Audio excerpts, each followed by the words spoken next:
ये हमारे लिए सौभाग्य की बात है कि परमेश्वर ने हमें एक अवसर दिया है कि आज हमारे बोकारो की कलीसिया और कसमार के कलीसिया एक साथ हम मिल करके एक असेंबली डिसाइपलशिप प्रोग्राम 2026 के आयोजन किए हैं। गर्मी बहुत है, तकलीफ़ है, परंतु फिर भी आप लोगों ने बड़े अदब और बड़े धीरज के साथ यहाँ पर उपस्थित हुए हैं और इसलिए हम आपको धन्यवाद करते हैं। और अभी आज का जो प्रोग्राम है मैं बताना चाहता हूँ, अभी से लेकर 7:15 बजे तक गीत और स्वागत के सभा है और गीत में जैक और उसके साथ टीम हमें अगुवाई करेंगे और स्वागत में हमारे बीच में ब्रदर एस दास है और वो हमारे जो अतिथिगण हैं उनके स्वागत करेंगे। सबसे पहले हम लोग प्रार्थना के साथ इस सभा को शुरू करेंगे। आइए हम अपने शीशों को झुकाएं और अपने आँखों को बंद करें और हम प्रार्थना के साथ इस सभा को प्रारंभ करें। हे हमारे सर्वशक्तिमान दयालु पिता परमेश्वर प्रभु जी, हम तेरे धन्यवाद करते हैं कि तूने अनुग्रह किया है और एक बड़ी आशीषित समय हमें दिया है। प्रभु, हम कई महीनों से प्रार्थना कर रहे थे, आयोजन कर रहे थे और प्रभु जी आज इस समय को साकार होने के लिए एक अवसर हमें दिया है। प्रभु जी, भिन्न भिन्न जगहों से तेरे दास लोगों की उपस्थिति यहाँ पर हुई है। प्रभु जी, उनकी कुशल यात्रा के लिए हम धन्यवाद करते हैं। प्रभु जी, हमारे जो कलीसिया के विश्वासी लोग हैं, अतिथिगण हैं, उनके लिए हम धन्यवाद करते हैं। प्रभु जी, तूने उनको भी साकुशल यहाँ तक लेकर आया है।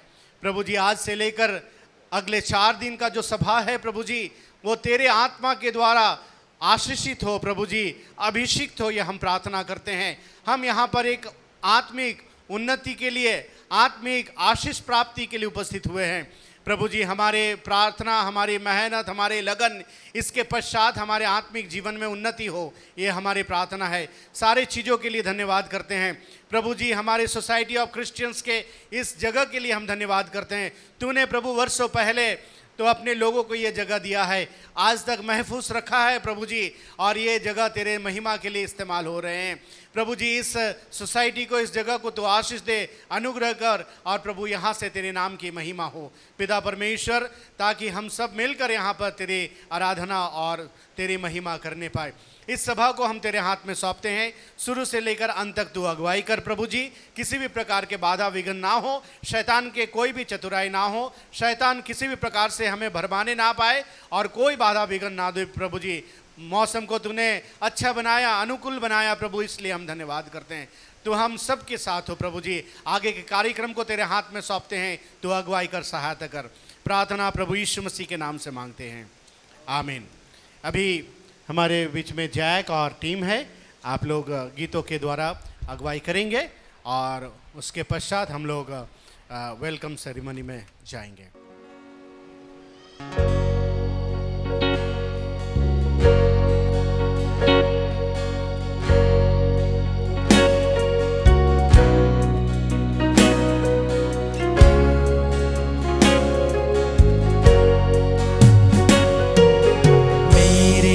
खुदावन हो धन्यवाद, यीशु प्रभु धन्यवाद।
उजाला है तू।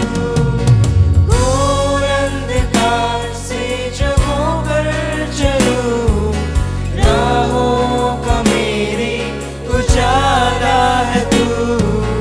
मेरे खुदावन को धन्यवाद, यीशु प्रभु धन्यवाद। मेरे खुदावन को धन्यवाद,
अभी जो समय है हमारे जो अतिथिगण है, मुख्य वक्तागण है और हमारे जो सोसाइटी के प्रेसिडेंट सेक्रेटरीज है, हम उनकी स्वागत करना चाहते हैं।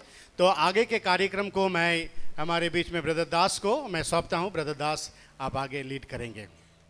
Praise the Lord. सभी को जय मसीह की। परमेश्वर के नाम की स्तुति हो, प्रशंसा हो।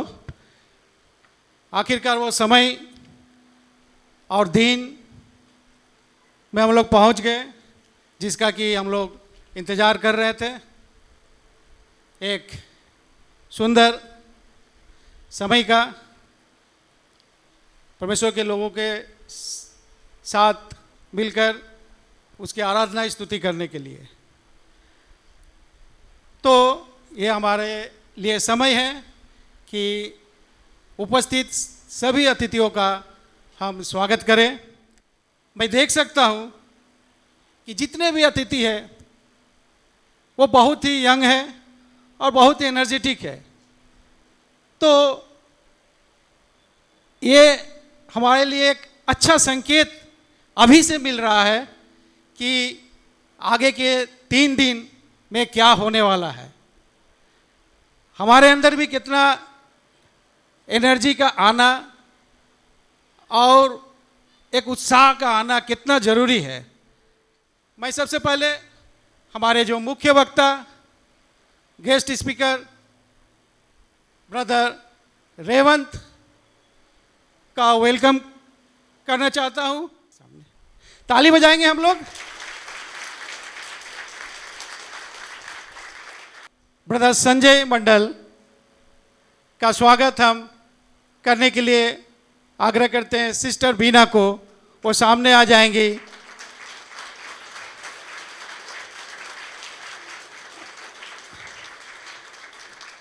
Brother mark George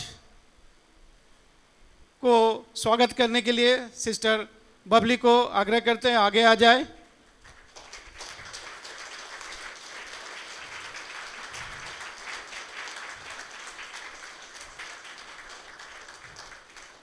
Vincent Emmanuel, sister गुड़िया आगे आ जाएंगी और स्वागत करेंगी।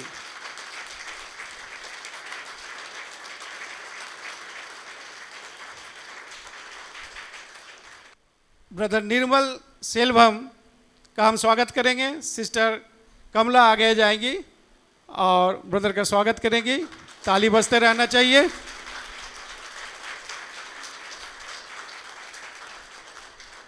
सिस्टर साइनी भी हमारे बीच में है, उनका भी हम स्वागत करेंगे।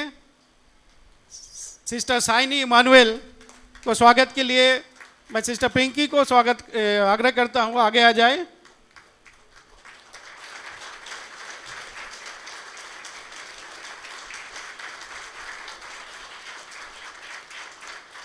सिस्टर केजिया जेम्स का भी हम स्वागत करेंगे और सिस्टर संजू को हम आग्रह करते हैं, आगे आ जाए।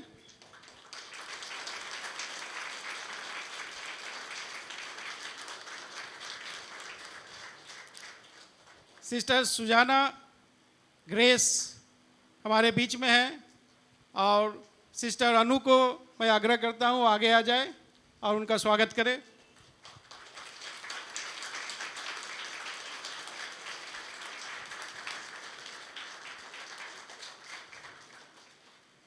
सिस्टर आयरीन हमारे बीच में है, उनका भी हम स्वागत करेंगे और सिस्टर मर्सिलिना को मैं अनुरोध करता हूं, आगे आ जाए और सिस्टर का स्वागत करें।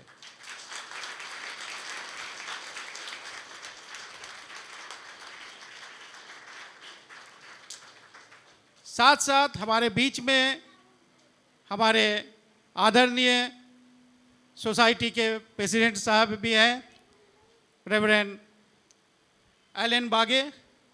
हम अनुरोध करते हैं सर आप आगे आ जाएं और हम सिस्टर नेहा को आग्रह करते हैं आगे आकर हमारे प्रेसिडेंट सर का स्वागत करें। ताली बजना चाहिए जोर से।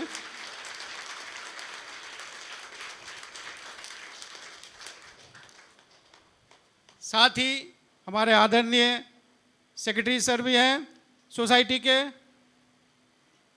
और ब्रदर संदीप लाल, मैं आपको भी अनुरोध करता हूं सर आगे आ जाएं, और सिस्टर मीना से आग्रह है कि सामने आकर ब्रदर का स्वागत करें।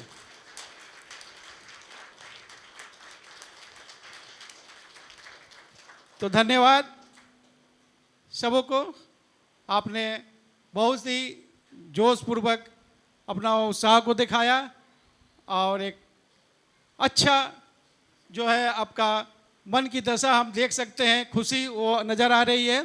तो हम सब बैठ सकते हैं, बैठ जाएंगे। जैसे कि मैं बता रहा था कि नाम जो है हमारे लिए, जैसे ब्रदर का नाम जो है ब्रदर रेवंत नाम है, तो ये नाम जो है संस्कृत वर्ड का है, और इसका ओरिजिन संस्कृत वर्ड से आता है, वर्ड से, और जो है सन ऑफ सन, सूरज का। परंतु मैं परमेश्वर को धन्यवाद देता हूं कि आज परमेश्वर ने उस नाम को बदल दिया है। आज हम किसके संतान हैं? परमेश्वर के संतान हैं। और ब्रदर जो है अपनी सेवकाई जो है फुल टाइम मिनिस्ट्री परमेश्वर के लिए, परमेश्वर में आगे हैं। तो ब्रदर के विषय में अगर मैं कहूँ तो ब्रदर जो है ये बेंगलोर से हैं, और ब्रदर जो है एक अगुआ है, बाइबल टीचर है, जो कि कैलवरी बाइबल फेलोशिप बेंगलोर में है, वहाँ वो सेवकाई दे रहे हैं।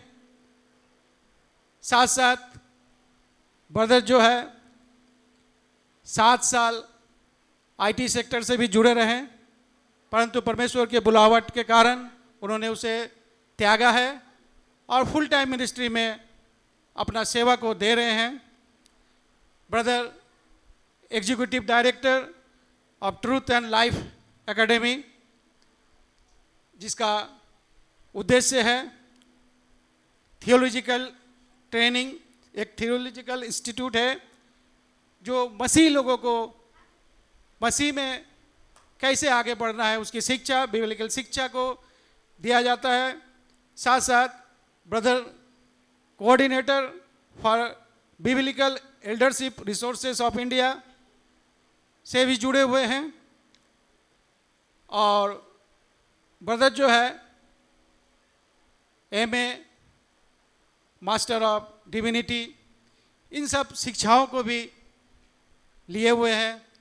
तो ये समय हम समझ सकते हैं कितना हमारे लिए महत्वपूर्ण होगा। एक प्रभु के एक दास जो हमारे बीच में उपस्थित है, उनकी सेवकाई के महत्व को अभी हम लोगों ने देखा है। साथ साथ ब्रदर जो है उनके 3 बच्चे हैं, 3 बेटे हैं और पत्नी है। शायद उन लोगों को हमारे बीच में नहीं है, अभी आए नहीं है, तो मैं आशा करूंगा आने वाले समय में ज़रूर हमारे बीच में उपस्थित हो।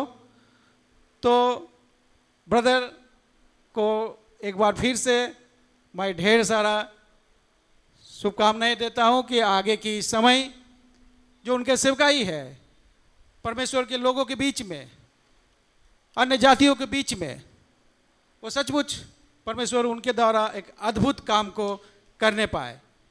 ब्रदर संजय मंडल, जिनको हम बहुत अच्छी तरह से परिचित हैं, हम सभी हमारे रिलेटिव भी हैं, और हमारे ब्रदर दुलाल के बड़े भाई भी हैं। तो इनका योगदान हमारे कलीसिया में हमेशा हमेशा बना हुआ है, और जो भी ज़रूरत हमें पड़ती है सेवकाई के विषय में हम उनका सहयोग लेते हैं। तो ब्रदर पश्चिम बंगाल के सिलीगुड़ी से सिवड़ी से है, और वो बोलपुर और रामपुर हाट की कलीसिया का भी संचालन करते हैं, और ब्रदर भी फुल टाइम सेवकाई में है, और ब्रदर का जो भी प्रचार है हम लोग रेगुलर बेसिस में हमारी कलीसिया उसमें भागी होती है। साथ साथ मैं अगर और भी भाइयों का विषय में कह नहीं सकता हूँ, उनका विषय में तो मैं नाम से थोड़ा थोड़ा देर के लिए मैंने एक आध शब्द में कि उनका जो क्या कहाँ से है और अपने विषय में बता सकते हैं। तो सबसे पहले मैं ब्रदर मार्क जॉर्ज, जैसे नाम तो हम जानते हैं, मार्क हमारे लिए बहुत ही परिचित नाम है, बाइबलिकल नाम है, बिबलिकल। और जैसे मार्क में एक निशान, एक छाप भी हम बोल सकते हैं। तो ज़रूर हमारे बीच में उपस्थित हैं आप, तो ये 3 दिन में आपका छाप, आपका निशान हम जरूर देखेंगे, है ना। तो ब्रदर आप थोड़ा सा अपना परिचय दे दें। My name is Mark. I'm 27 years old. I've been in Bangalore since 2022. That's 3 years, no, more than that now. 4 years now. This is my first time coming to Bokaro, also Jharkhand. And I'm looking very forward to the time that we'll all spend together, learning to be disciples of Christ. Thank you. और brother Vincent Emmanuel भी हमारे साथ है, जिसका मैंने नाम का खोजा है, तो वो एक लैटिन ओरिजिन का वर्ड है। और विक्ट्री, एक विजय, एक जय, इस शब्द का अर्थ है। तो brother Vincent, you please. Hi, my name is Vincent, Emmanuel Vincent. So I'm from Bangalore, born and brought up there. Again, this is my first time coming here, and it's also really nice to meet most of you. Like coming here, like we have planned a lot of things, so we're looking forward to the fellowship and getting to know most of you. So yeah, thank you. Thank you brother, thank you. और हमारे बीच में brother निर्मल सेल्वम है। तो सेल्वम एक शब्द को हम लोग हमेशा सुनते हैं, तो एक तमिल वर्ड है और इसका अर्थ होता है वेल्थ, प्रॉस्पेरिटी, फॉर्च्यून। तो सचमुच हम ब्रदर जब हमारे बीच में रहेंगे तो हम लोग इस चीज़ का, जो हम लोग मसीह धन जो है हमारे बीच में ज़रूर आएगा, है ना। तो okay brother Nirmal Selvam, please आए हैं क्या? हाँ। जय मसीह की। मेरा नाम निर्मल है। So I was originally from Chennai, brought up in Chennai. This is my first mission trip, mission experience. Really happy and excited to see meet and talk and fellowship with all of you. So I am really glad that this journey is going to be so good. So thank you all for welcoming me here. Yeah, thank you. Thank you brother. साथ ही sister Saini Emmanuel भी हमारे बीच में है। Sign जिसका अर्थ तो हम लोग जानते हैं, चमकना, ब्राइट, और इमानुएल जिसका अर्थ है गॉड विथ अस। तो सचमुच ये 3 दिन जरूर हम लोग चमकेंगे सिस्टर के साथ। जब हम लोग रहेंगे तो सचमुच उसकी उपस्थिति हमारे बीच में रहेगी परमेश्वर की, और वो चमक जो सिस्टर के द्वारा प्रभु हमें देना चाहता है जरूर मिलेगा। तो सिस्टर साइनी इमानुएल प्लीज। सबको जय मसीह की, और थैंक यू अंकल, मेहनत करके हमारे नाम के बारे में आपने जानकारी लिया।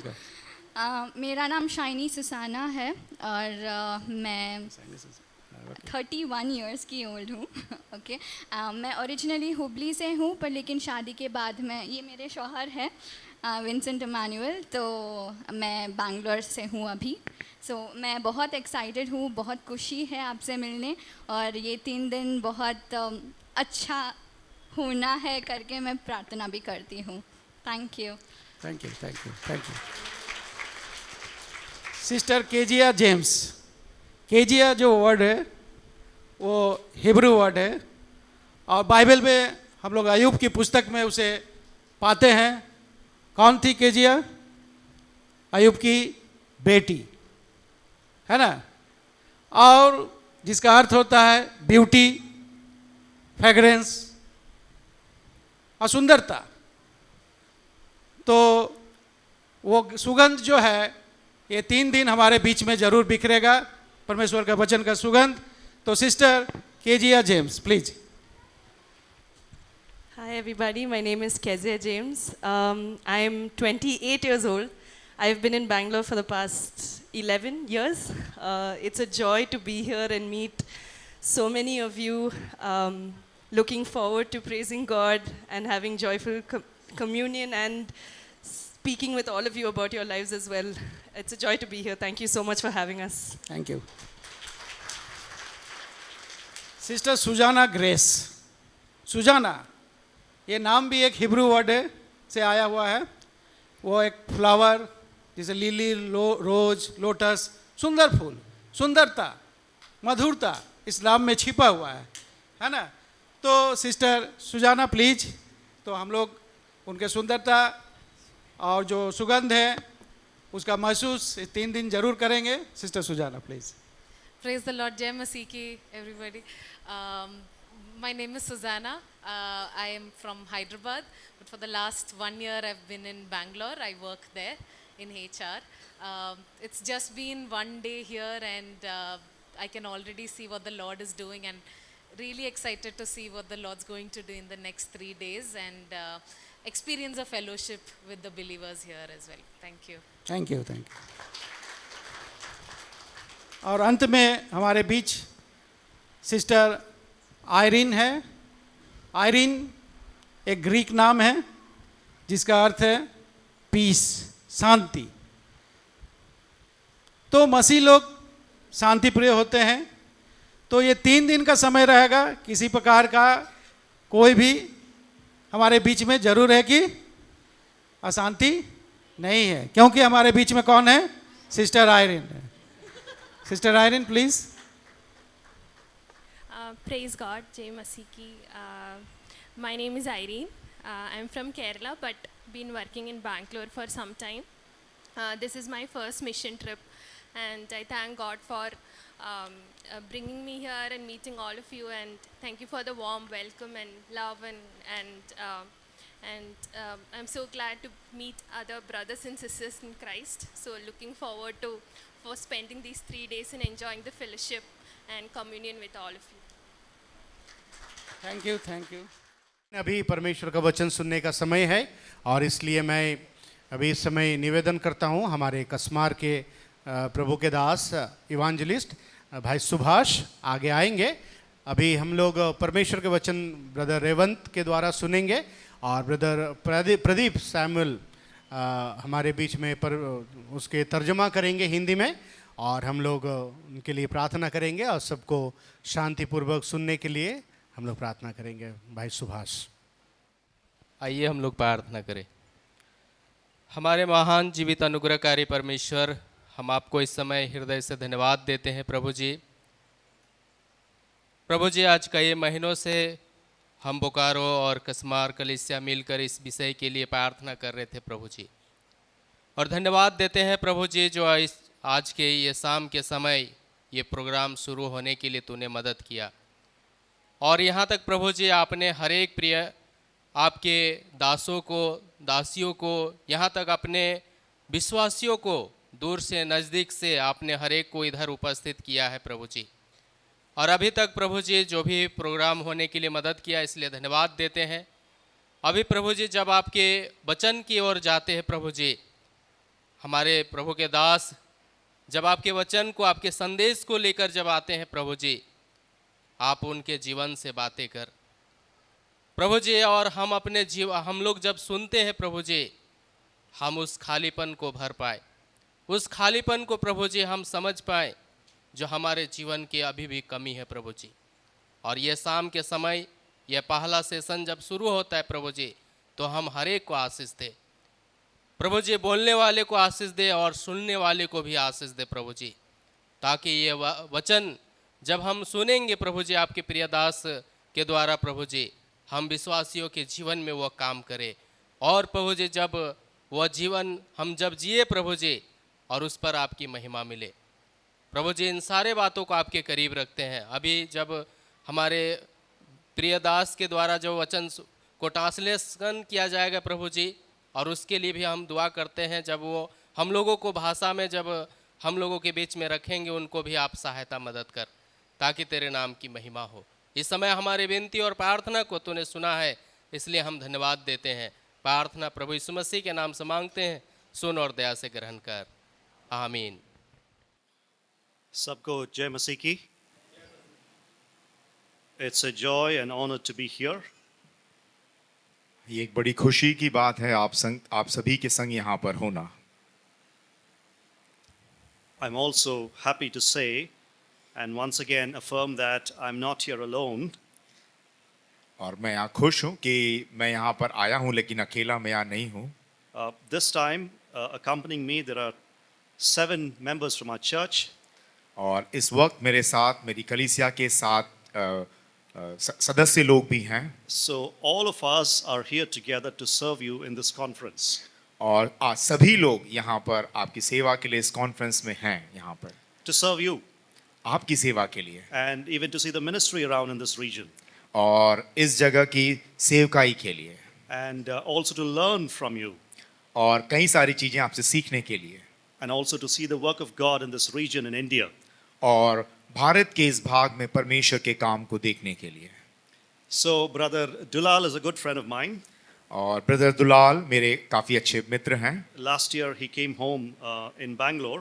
और पिछले साल बैंगलोर में वे हमारे घर पर थे। And we chatted quite a bit that day. और हमने कुछ बातें वहाँ पे की। And he said, Brother Raven, we'd like to invite you to speak here at one of our conferences. और उन्होंने कहा कि ब्रदर रेवन, हमारी इच्छा है कि हमारे कॉन्फ्रेंस के लिए आप बोकारो आएं। Will you come? क्या आप आएंगे? So I said, definitely. और मैंने कहा बिल्कुल मैं आऊँगा। And he prayed about it and fixed the dates. और इस बारे में प्रार्थना की गई और एक तारीख को तय किया गया। And also some of our church members wanted to come here to serve alongside. और हमारी कलीसिया के कुछ सदस्य भी आना चाहते थे और वो भी आए। So here we are and we praise God for how he has set up and put together everything. और हम इस बात के लिए परमेश्वर की महिमा करते हैं कि किस प्रकार से परमेश्वर ने इन सारी बातों को किया है। And we are looking forward to fellowshipping with you over the next 3 to 4 days. और अगले 3 दिनों के लिए आपके साथ परमेश्वर में सेवकाई के लिए हम चाहते हैं। And I also want to thank you all for putting this theme together from John chapter 8 verse 31. और मैं सब आपको उस बात के लिए धन्यवाद देता हूं जो यूहन्ना 8 उसके 31वें पद में लिखा है। If you hold to my teaching, you're really my disciples. यदि तुम मेरी शिक्षाओं पर बने रहोगे तो मेरे चेले ठहरोगे। So that's the theme for the conference. और ये इस कॉन्फ्रेंस का थीम है। So today and over the next 3 days, we'll be talking about various aspects of what it is to follow Jesus or what it means to be a disciple. और हम अगले 3 दिनों में प्रभु के शिष्य होने के अलग-अलग पहलुओं को इन 3 दिनों में और उसका चेला होना क्या होता है उसको सीखेंगे। So for the first session this evening, पहले इस भाग में हम I want to talk about the demands of discipleship. एक चेला होने के लिए क्या-क्या चीज चाहिए वो हम आज देखेंगे। Demands, the demands of discipleship, what Jesus demands from you. तो जो प्रभु यीशु मसीह आपसे चाहता है एक चेला होने के लिए, उन बातों को आज हम देखेंगे। And for that I want to look at Luke chapter 9.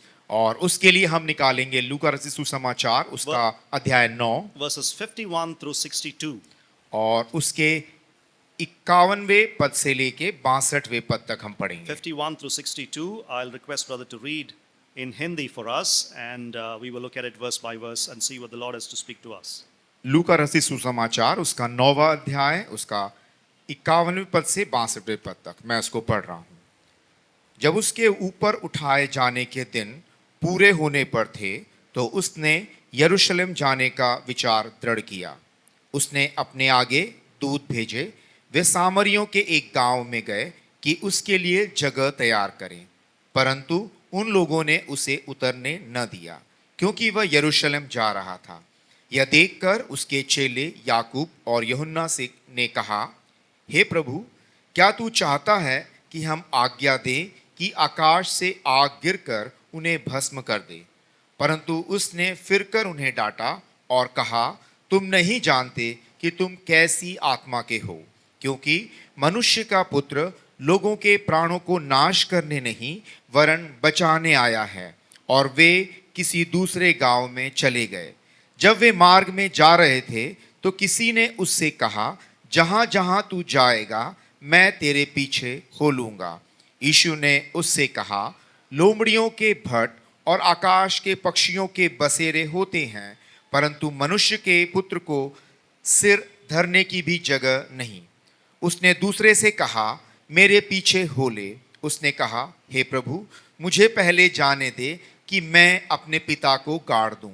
उसने उससे कहा, मरे हुओं को अपने मुर्दे गाड़ने दे, परंतु तू जाकर परमेश्वर के राज्य की कथा सुना। एक और ने भी कहा, हे प्रभु, मैं तेरे पीछे हो लूंगा, पर पहले मुझे जाने दे कि अपने घर के लोगों से विदा ले आऊं। यीशु ने उससे कहा, जो कोई अपना हाथ हल पर रखकर पीछे देखता है, वह परमेश्वर के राज्य के योग्य नहीं। Thank you, brother. So let me begin with a small story here. तो मैं आपको एक छोटी सी कहानी यहाँ पर बताता हूँ। A father and a son arrived in a small town. एक पिता और एक बेटा एक गांव में पहुंचे, And they were looking for their uncle, the father's brother. और वो अपने पिता के भाई को ढूंढ रहे थे। So the father and son duo, they got into this small town. They were looking for their uncle, and all of a sudden, the father said, "There goes my uncle." और जब वो उनके पिता के भाई को ढूंढ रहे थे, तो देखते देखते उन्होंने कहा, देखो वो मेरे चाचा जा रहे हैं। Now, interestingly, this father and son had never seen their uncle before. और इसमें आश्चर्य की बात यह है कि ये पिता ने और पुत्र ने अपने पिता के भाई को या उनके चाचा को नहीं देखा था। But confidently, this father said, "There goes my uncle."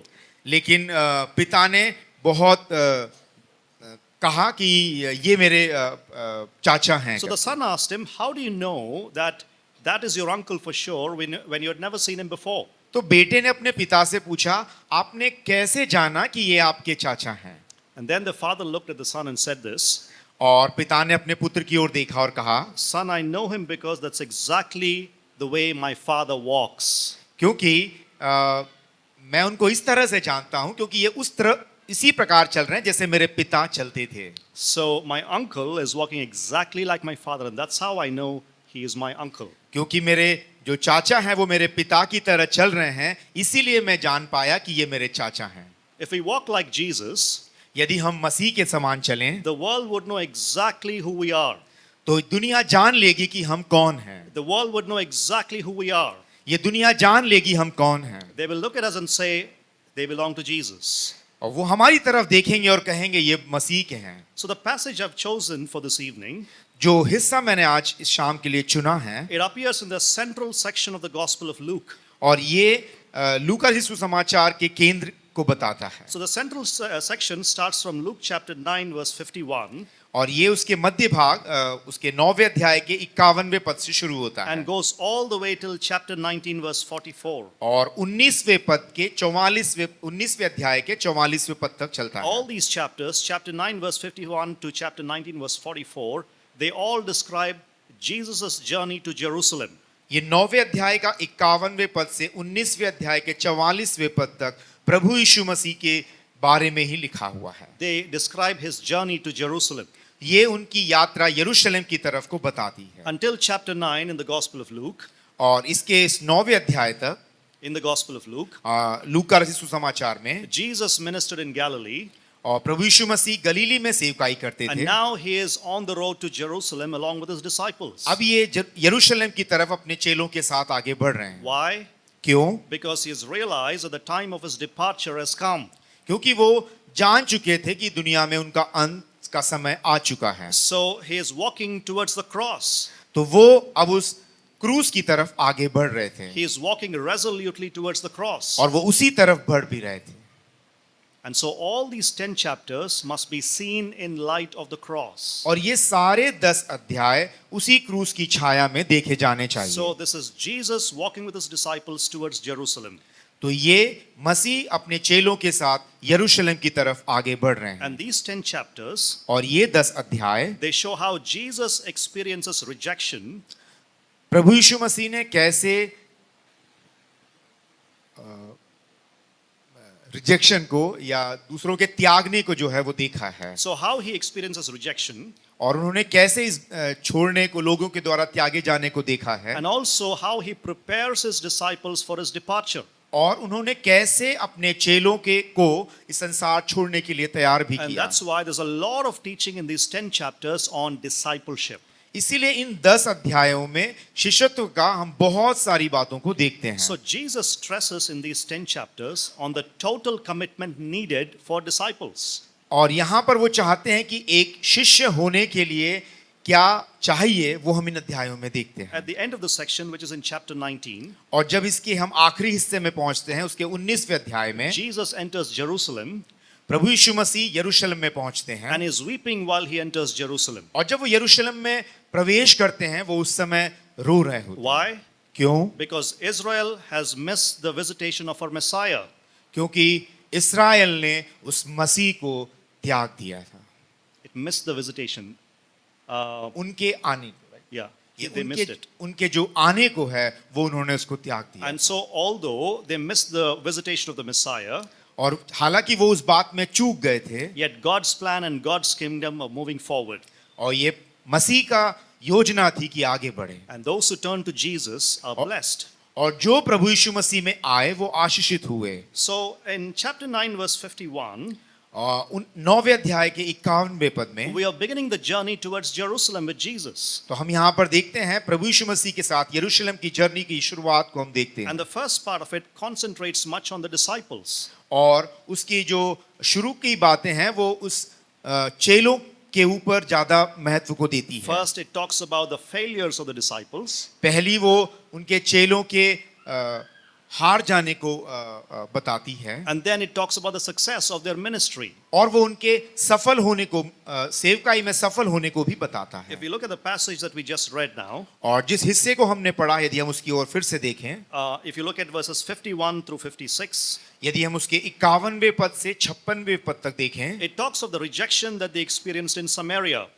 जो सामरिया में जो जिस त्यागे जाने को उन्होंने देखा है वहां हम देखते हैं। And the disciples saw the rejection, they could not take it, and they said, "We'll call instant judgment upon these people." तो जब वे अस्वीकार किए गए वहां के लोगों के द्वारा तो चेलों ने कहा क्या हम चाहें यहाँ पर परमेश्वर का न्याय आ जाए? But Jesus rebukes them. He says, "No." और प्रभु यीशु मसीह ने डांट कर उनसे कहा नहीं। Why? Because now was not the time for judgment. क्योंकि प्रभु यीशु मसीह ने कहा ये समय न्याय का नहीं है। Now is the time to offer hope and forgiveness. ये समय है कि लोगों को आशा दी जाए और मन फिराव दिया जाए। And then from chapter 9 verses 57 through 62, और जब हम उसके 62वें पद तक आते हैं, 57 through 62, 57वें पद से 62वें पद तक आते हैं, a few to be disciples come and talk to him, 3 of them. और जो शिष्य होना चाहते हैं उन 3 लोगों को हम वहां पर देखते हैं। But they had other priorities and they didn't want to follow Jesus wholeheartedly. पर उनकी प्राथमिकताएं कुछ और थीं। And Jesus quickly rebukes them. और उस कारण से प्रभु यीशु मसीह उनको डांटते भी हैं। Because discipleship requires your full commitment to him. और प्रभु यीशु मसीह वहां बताते हैं कि शिष्य होना वो requires your full commitment to Jesus. वो पूरे आपके पूरे समर्पण को वहां पर चाहते हैं। So discipleship requires your total commitment to Jesus. एक शिष्य होना आपके पूर्ण समर्पण को प्रभु यीशु मसीह में चाहते हैं। So I want to raise a couple of questions for us this evening. आज की शाम मैं हमारे लिए कुछ सवालों को आपके सामने खड़ा रखना चाहता हूँ। What kind of followers does Jesus desire? किस प्रकार के चेलों को प्रभु यीशु मसीह चाहता है? What kind of followers does Jesus desire? प्रभु यीशु मसीह ऐसे कौन से लोगों को चाहते हैं जो उनके पीछे रहें? Or या what are Jesus's demands for discipleship?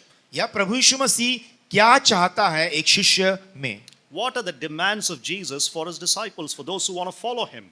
प्रभु यीशु मसीह चेलों से क्या चाहता है जो उनके पीछे वो लगे रहें? And I'm happy this evening that Luke in this passage answers all those questions for us. और मैं बड़ा खुश हूं कि इन सवालों का जवाब लूका का ये हिस्सा हमको देता So है। in today's passage we look at 2 things that we need to know as disciples of Jesus Christ. आज के इस हिस्से में हम उन 2 बातों को देखेंगे जो एक शिष्य होने के लिए जरूरत है। 2 very simple truths that you and I need to understand to be disciples of Jesus Christ. 2 बड़ी साधारण सी बातें जो हमें मसीह के शिष्य होने के लिए चाहिए वो हम यहाँ पर देखेंगे। The first thing is seen in verses 51 through 56. और पहला बात को हम उसके 51वें अध्याय से 56वें पद तक देखते And हैं। all these verses say, और ये सारे पद कहते हैं that discipleship involves facing rejection. और ये जो शिष्य होना है वो त्यागे जाने को का सामना करने का भी कहता है। Discipleship involves facing rejection in life. और वो बताता है कि शिष्य होना जीवन में कई प्रकार के त्याग को देखने के लिए कहता है। Brothers and sisters, following Jesus means मेरे प्रिय भाइयों, मसीह के पीछे लगे रहने का मतलब है it means engaging in a mission. कि हम प्रभु के एक मिशन में अपने आप को लगा करके रखें। But that is a mission that the world opposes. और ये एक ऐसी कार्य है। हाँ, ये एक ऐसा कार्य है जिसका संसार विरोध करता है। So the world opposes this mission. और इस कार्य को संसार जो है विरोध करता है। And therefore being a disciple involves facing rejection from the world. और यही है एक मसीह होने के कारण संसार के इस विरोध को हम देखते हैं। So when you look at this passage, जब हम इस हिस्से को हम देखते हैं, Jesus himself was rejected by the Samaritan villagers. और यहाँ हम देखते हैं समरिया के गांव के द्वारा प्रभु यीशु मसीह जो हैं वो तिरस्कार किए गए। हाँ, तिरस्कार किए गए हैं। Why? Because of his commitment to God's mission. क्योंकि उनका समर्पण परमेश्वर के कार्य के लिए था। Because he was committed to God's mission, क्योंकि वे परमेश्वर के कार्य के लिए समर्पित थे। Jesus was rejected by the Samaritan village. और ये सामरिया गांव के द्वारा वो तिरस्कृत भी हुए। But Jesus responded with grace. लेकिन प्रभु यीशु मसीह ने बड़े शांत तरीके से इसका जवाब दिया। There are three things that Jesus did, and I want to look at them one by one for us. यहाँ हम देखते हैं तीन बातों को जो प्रभु यीशु मसीह ने किया है, हम उन्हें एक एक करके देखते हैं। Number one, पहला, Jesus was determined to go to Jerusalem to fulfill God's plan. प्रभु यीशु मसीह ने ठान लिया था यरूशलेम की तरफ जाना परमेश्वर के काम को पूरा करने के So लिए। Jesus was determined, he was dodged up to go to Jerusalem to fulfill God's plan. तो उन्होंने ठान लिया था कि मुझे परमेश्वर के योजना को पूरा करना है। Look at verse 51. हम उसके 51वें पद में देखते हैं। When the days drew near for him to be taken up, he set his face to go to Jerusalem. जब उसके ऊपर उठाए जाने के दिन पूरे होने पर थे तो उसने यरूशलेम जाने का विचार दृढ़ किया। Notice how Luke is opening this passage. हम देखते हैं किस प्रकार से लूक इन बातों को खोलता है। He is saying that Jesus set his face towards Jerusalem. वो कहता है कि प्रभु यीशु मसीह ने अपने आप को उस यरूशलेम की ओर रखा। He set his face resolutely towards Jerusalem. उसने यरूशलेम की तरफ अपने मुंह को बना करके रखा। In the Old Testament, पुराने नियम में हम देखते हैं to set one's face means to resolve or to have the conviction to do something. यदि हम जिसकी तरफ अपने चाह को अपने चेहरे को रखते हैं, हम चाहते हैं कि हमारा ध्यान वहीं पर रहे। To resolve to do something, to have the conviction to do something. कि हमारे लिए कुछ वो हो, कहाँ पर हो हमारे लिए। And why is Jesus doing that? और क्यों ये प्रभु यीशु मसीह यहाँ करते हैं? Notice the verse, because he knows there that the days draw near for him to be taken up into heaven. क्योंकि प्रभु यीशु मसीह इस बात को जानते थे कि उनके ऊपर उठाए जाने के दिन पूरे हुए। So Jesus knows he's going to go to Jerusalem, he will die and he will rise again and he will be taken up into heaven. और प्रभु यीशु मसीह जानते थे कि जब वो यरूशलेम जाएंगे वो वहां मारे जाएंगे और जी उठकर फिर स्वर्ग की ओर So in जाएंगे। these 10 chapters, 951 through 1944, तो इन 10 अध्यायों में 9वें अध्याय के 5वें पद से लेकर 19वें अध्याय के 44 पद तक Luke is describing a journey of destiny for Jesus. यहाँ पर हम प्रभु यीशु मसीह की एक यात्रा को देखते हैं। He is going towards the capital of Israel, Jerusalem. वो इस्राएल के राजधानी यरूशलेम की तरफ जा रहे हैं। Many prophets were rejected there. और कई सारे भविष्यवक्ता वहां पे तिरस्कृत किए गए हैं। Many prophets were killed there. और कई सारे भविष्यवक्ता वहां मारे भी गए हैं। So Jesus now, the Son of God, is going towards Jerusalem. परमेश्वर का इकलौता पुत्र प्रभु यीशु मसीह अब यरूशलेम की तरफ जा रहा है। And Luke here is highlighting many themes about discipleship as he portrays for us Jesus' journey to Jerusalem with the disciples. और जैसे जैसे लूक प्रभु यीशु मसीह की इस यात्रा को यरूशलेम की तरफ रखता है, वो शिष्य होने की कई बातों को यहाँ पर सिखाता भी है। But notice here, Jesus was determined to go there. और उन्होंने ठान करके रखा था कि हाँ मुझे वहां जाना है। Why was he determined? क्यों उन्होंने ये ठान के रखा था? Because he wanted to fulfill God's plan. क्योंकि वो परमेश्वर की योजना को पूरा करना चाह रहे थे। So he had the conviction to walk towards the cross and he was going towards Jerusalem. तो उन्होंने ठान करके रखा था कि हाँ मुझे उस क्रूस की तरफ बढ़ना है। That's the first thing. ये पहली बात है। Secondly, दूसरी बात, Jesus faced rejection because of his commitment to God's plan. उनके उस समर्पण, प्रभु यीशु मसीह परमेश्वर के उस काम के प्रति उनके समर्पण के कारण उन्होंने उस तिरस्कार को देखा। So Jesus faced rejection because he was committed to doing God's plan. पर प्रभु यीशु मसीह ने उस तिरस्कार को इसलिए देखा क्योंकि उन्होंने अपने आप को परमेश्वर के काम के लिए समर्पित किया था। Look at verses 52 and 53. ये हम उसके 52वें और उसके 53वें पद में देखते हैं। And he sent messengers ahead of him who went and entered a village of the Samaritans to make preparations for him. But the people did not receive him because his face was set towards Jerusalem. उसने अपने आगे दूत भेजे, वे सामरियों के एक गांव में गए कि उसके लिए जगह तैयार करें, परंतु उन लोगों ने उसे उतरने नहीं दिया क्योंकि वह यरूशलेम जा रहा था। Now for us to understand this, इस बात को हमारे समझ के लिए I need to explain a little bit the geography of Israel. मैं इस्राएल की उस भौगोलिक परिस्थिति को आपके सामने रखता हूँ। Also a little bit about the culture. और वहाँ की संस्कृति को आपको बताता हूँ। Now here is the nation of Israel from top to bottom. यदि हम इस्राएल को ऊपर से नीचे की तरफ ऐसे देखें, On the top is Galilee. उसके ऊपर की तरफ गलील है, And towards the bottom is Judea where Jerusalem is. और उसके नीचे की तरफ हम देखते हैं यहूदा को जहाँ पर यरूशलेम है। So Galilee on top and Judea with Jerusalem at the bottom. हम देखते हैं गलीली उसमें ऊपर है और यहूदा और यरूशलेम सबसे नीचे में है। So Jesus initially ministers in Galilee. प्रभु यीशु मसीह ने अपनी सेवकाई को गलीली में किया, And then he travels towards Jerusalem. और वहां से वे यरूशलेम की तरफ आए। What happened? That's okay. It's fine. Leave it. भैया, छोड़ दीजिए भैया. All right, thank you. So he is moving from Galilee towards Jerusalem. देखें हम कि वो गलीली से यरूशलेम की तरफ अपनी यात्रा को शुरू It करते हैं। usually takes 2 to 3 days by walk. और यदि हम पैदल यात्रा करें तो ये 2 से 3 दिन लगता है। But between Galilee and Judea, there is a place called Samaria. और इस गलीली से यहूदा तक आने के बीच में एक जगह है जिसका नाम है सामरिया। So here Jesus is walking into Samaria from Galilee. अब यहाँ पर हम देखते हैं प्रभु यीशु मसीह गलीली से निकलकर सामरिया होते हुए आ रहे हैं। Notice here he finished his ministry in Galilee. यहाँ हम ध्यान दें कि प्रभु यीशु मसीह ने अपनी सेवकाई को गलीली में पूरा कर लिया। And he is expanding his ministry into Samaria. अब वे अपनी इस सेवकाई को आगे बढ़ा रहे हैं सामरिया की तरफ। But the Samaritans were like the enemies for the Jews. लेकिन ये सामरी लोग यहूदी लोगों के लिए शत्रु के समान हैं। They were thought to be unfaithful in the nation of Israel. और वे इस्राएल के सामने अविश्वासी कहलाते हैं। So there was a great enmity between these Samaritans and the Jews, and they wouldn't see eye to eye on many things. और वे एक दूसरे को आंख से आंख नहीं भाते हैं। And even though the Jews had no dealings with the Samaritans, और यहूदी लोगों को भी उनके साथ कोई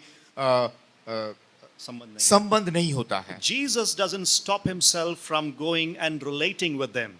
लेकिन प्रभु यीशु मसीह अपने आप को रोकते नहीं हैं उनसे उनकी तरफ बढ़ने के लिए। Even though the Jews rejected them, हालांकि यहूदी लोगों ने उनको तिरस्कार किया, Jesus loved them. लेकिन प्रभु यीशु मसीह ने उनसे प्यार किया। And Jesus went to the Samaritans. और प्रभु यीशु मसीह उन सामरी लोगों के पास गए। And for that, what did he do? और उसके लिए हम क्या देखते हैं? He sent messengers ahead of him to prepare the way for him. और उसके लिए उन्होंने दूत को आगे भेजे कि वे रास्ते को तैयार करें। But what happened in the village? लेकिन क्या हुआ उस गांव में? Both Jesus and the disciples, they both faced rejection. प्रभु यीशु मसीह ने और उनके चेलों ने उस तिरस्कार को वहां पर The देखा। Samaritans rejected Jesus and the disciples. और उन सामरी लोगों ने उनके प्रभु यीशु मसीह को और उनके चेलों को तिरस्कार किया। What is the reason given?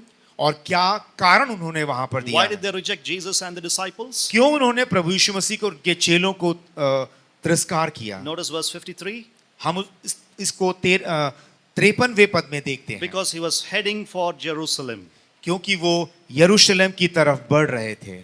In other words, Jesus was rejected because he was committed to fulfilling God's plan. हम उसको दूसरे शब्दों में देखते हैं क्योंकि प्रभु यीशु मसीह परमेश्वर की योजना के लिए समर्पित थे, इसलिए सामरी लोगों ने उनको तिरस्कार किया। The Samaritan village rejected Jesus and his disciples because Jesus was walking towards the cross to fulfill God's mission. सामरी लोगों ने प्रभु यीशु मसीह और उनके चेलों को इसलिए तिरस्कृत किया या अस्वीकार किया क्योंकि वे यरूशलेम की तरफ जा रहे थे। So number one, Jesus was determined to fulfill God's plan. क्योंकि प्रभु यीशु मसीह ने ठान के रखा था कि मुझे परमेश्वर की योजना को पूरा करना है। Number two, Jesus was rejected because he was determined to fulfill God's plan. और वे इसलिए सामरी द्वारा तिरस्कृत किए गए क्योंकि वे परमेश्वर की योजना को पूरा करने के लिए ठान के रखे हुए थे। Thirdly, तीसरा, Jesus taught his disciples how to handle opposition with grace rather than with revenge.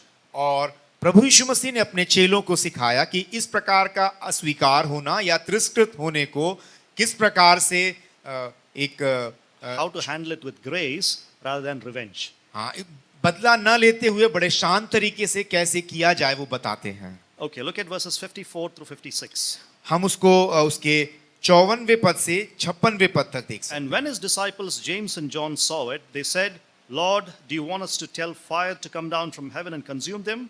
और जब उनके चेलों याकूब और यूहन्ना ने उनसे कहा कि क्या तू चाहता है कि हम आज्ञा दें और आकाश से आग उनको भस्म कर दे? But he turned and rebuked them, and they went on to another village. और वे उनकी तरफ मुड़े और डांट कर उनसे कहा। Now the disciples were not pleased with the lack of response from the Samaritans. The disciples were not happy with the lack of response from the Samaritans. और ये जो चेले थे वो सामरी लोगों के इस प्रकार के व्यवहार से खुश नहीं थे। They could not take the rejection.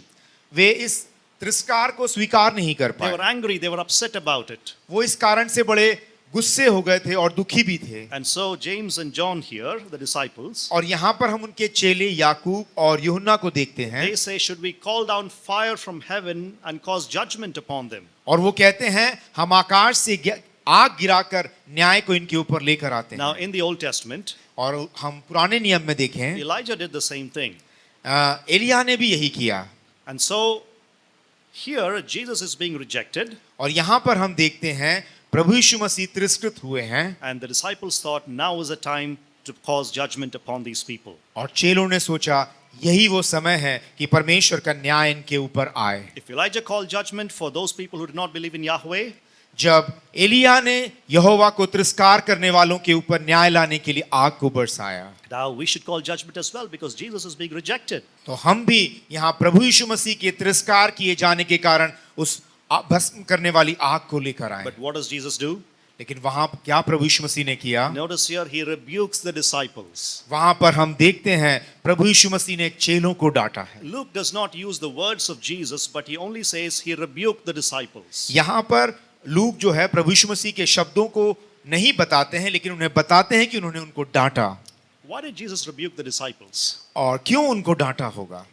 Because now is not the time for judgment.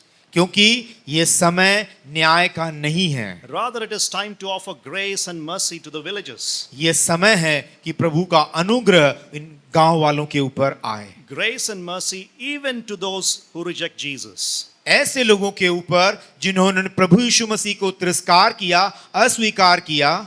The Samaritans were rejecting Jesus. इन सामरी लोगों ने प्रभु यीशु मसीह को तिरस्कार किया। And yet Jesus rebuked the disciples and said, now is the time to show mercy. लेकिन प्रभु यीशु मसीह ने चेलों को डांटा है। Now listen carefully, please. आप बड़े ध्यान से इस बात को सुने। To take revenge is the exact opposite of the spirit of Jesus.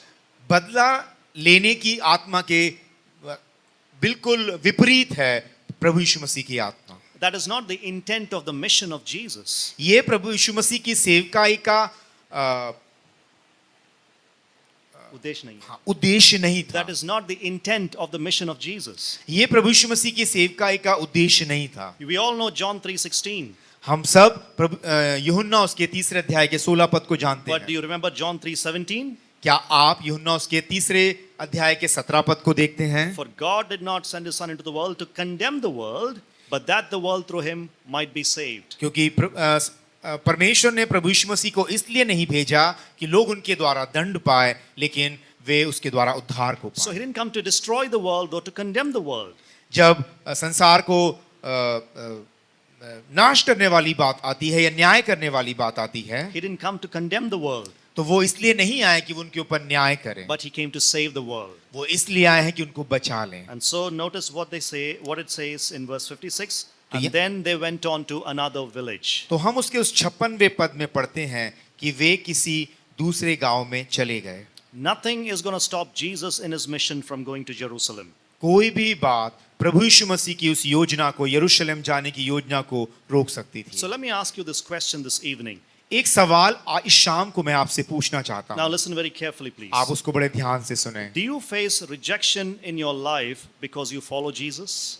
क्या आपने उस तिरस्कार को झेला है प्रभु यीशु मसीह को के पीछे चलने के कारण? Do you face rejection in your life because you're a follower of Jesus?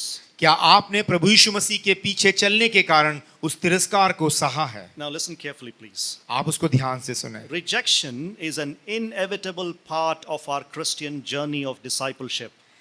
ये तिरस्कार जो है हमारे मसीही जीवन का एक न हटने वाला हिस्सा है। Why? क्यों? Because our mission does not align with the expectations of the world.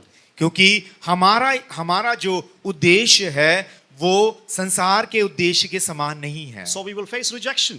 इसीलिए हम उस तिरस्कार को सहेंगे ही। We will face rejection from those who don't know Jesus especially. हम तिरस्कार उन लोगों से सहेंगे ही जो प्रभु यीशु मसीह को नहीं जानते हैं। But we should be ready to show mercy. लेकिन हमको तैयार रहना है दया दिखाने के लिए। Even to our enemies. हमारे शत्रुओं के ऊपर भी। Even to those who reject Christ. ऐसे लोगों को जो मसीह को अस्वीकार करते हैं। Because now is not the time for judgment. क्योंकि ये समय वो न्याय का समय नहीं है। Now sometimes when we talk to unbelievers, कभी-कभी जब हम अविश्वासी लोगों से बात करते हैं, we have anger in our hearts towards them.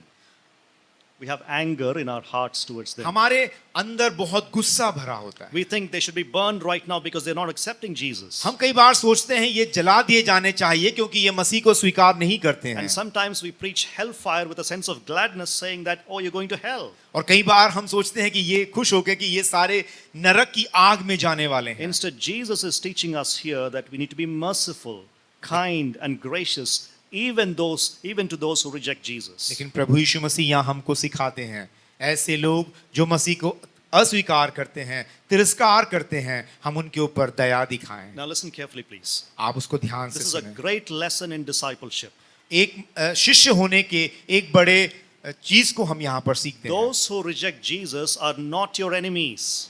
ऐसे लोग जो मसीह को तिरस्कार करते हैं वो आपके शत्रु नहीं हैं। They are your mission field. वो आपका मेहनत करने वाली वो जगह है जहां आप उन पर मेहनत कर सकते हैं। Let me say that again. मैं उसको दोबारा कहता हूं। Those who reject Jesus are not your enemies. जो प्रभु यीशु मसीह को स्वीकार नहीं करते हैं वो आपके शत्रु नहीं हैं। They are your mission field.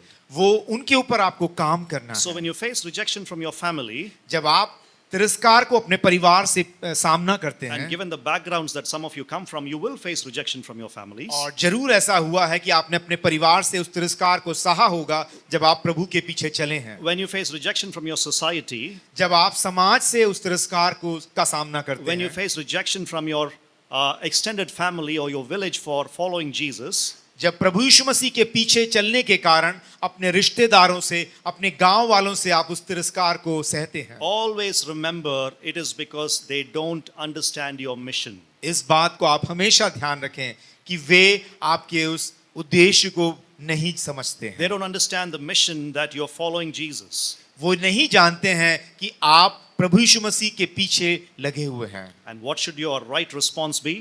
और क्या आपका सही व्यवहार वहां पर होना चाहिए? Your right response should be one of grace and mercy towards them. आपको बड़ी दया और अनुग्रह के साथ उनसे व्यवहार करना Now चाहिए। it's interesting to look at the response of James and John here. और ये बड़ा अच्छा है, यहाँ पर हम देखते हैं कि याकूब और यूहन्ना किस प्रकार से करते हैं। They probably said it out of love for Jesus. और शायद उन्होंने इस बात को प्रभु यीशु मसीह से प्यार करने के कारण कहा They होगा। loved Jesus so much that they didn't want to face any rejection. वो प्रभु यीशु मसीह से इतना प्यार करते थे कि उस तिरस्कार को वो सह नहीं सकते थे। And they couldn't take any rejection that Jesus faced. और वे नहीं चाहते थे जो प्रभु यीशु मसीह उस तिरस्कार को सहे हैं। But their actions are out of will, or their actions are out of step with the will of God. और वो परमेश्वर की इच्छा के हाँ, उनकी इच्छा के वो बाहर था। So their actions were out of step with the will of God. और जो परमेश्वर की योजना या परमेश्वर की इच्छा थी उसके बाहर उनका वो कदम था। It wasn't the spirit or the heart of Jesus. ये वो प्रभु यीशु मसीह की आत्मा का अगुवाई नहीं था। But look at verse 56 once again. हम उसके 56वें पद को दोबारा And they देखें। went on to another village. और वे किसी दूसरे गांव में चले गए। This is patience seen in action. और यहाँ पर हम उस धैर्य को काम करता हुआ देखते हैं। Patience in action. प्रभु यीशु मसीह के उस धैर्य को के काम को हम देखते हैं। Because the focus of Jesus remains on his mission.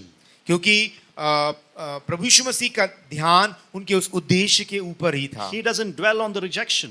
वो उस अस्वीकृत में जो है रुक नहीं गए। And he doesn't become bitter because of rejection. और वो उसके कारण उनका मन कड़वा भी नहीं हुआ। And that's what the journey of discipleship is about. और ये है प्रभु के शिष्य होने की यात्रा के बारे The में। journey of discipleship requires unwavering attention to our mission.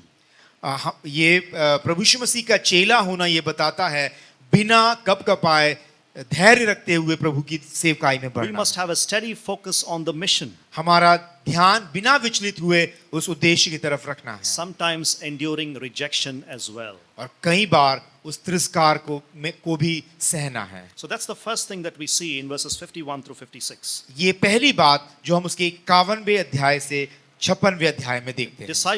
Discipleship involves facing rejection. प्रभु यीशु मसीह का चेला होना इस अस्वीकार के सामना करने को बताता है। Discipleship involves facing rejection. और ये बताता है यदि हम चेले होते हैं तो हमें तिरस्कार को सहना पड़ेगा। Then there's a second thing that we need to understand. और उसकी जो दूसरी बात जिसको हमें समझना है, To be the true disciples of Jesus. प्रभु यीशु मसीह के सच्चे चेले किस प्रकार से होते हैं। And that is in verses 57 through 62. ये हम उसके 57वें पद से 62वें पद में देखते हैं। And these verses say और ये पद कहते हैं that discipleship requires total focused commitment. और ये बताते हैं कि पूरा हमारा समर्पण उसकी तरफ रहे।